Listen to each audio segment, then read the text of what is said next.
Artis Bunga Zainal kini menikmati hidup bahagia sebagai seorang istri dan ibu dari 2 orang anak.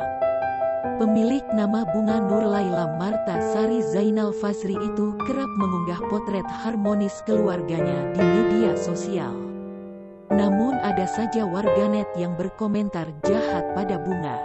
Melalui Instastory, wanita 34 tahun tersebut mengungkap tak pernah merasa sakit hati dengan komentar jahat. Senin tanggal 24 Mei tahun 2021. Maceh suka sakit hati gak sih?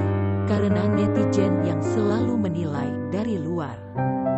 Padahal aku lihat Maceh ini tulus, tanya seorang warganet saat Bunga mengadakan Q&A. Gak sama sekali. Malah gewe ketawa.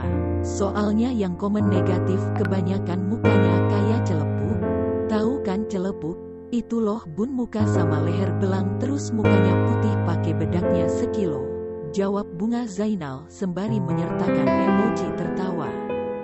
Istri Sukdev Singh itu memilih menanggapi santai. Mereka komen negatif kenapa? Karena mereka mau ada di posisi hidup gue tapi gak nyampe-nyampe, tulis Bunga Zainal. Bunga juga menjawab pertanyaan perihal warganet yang menanyakan kekayaan suaminya. Yang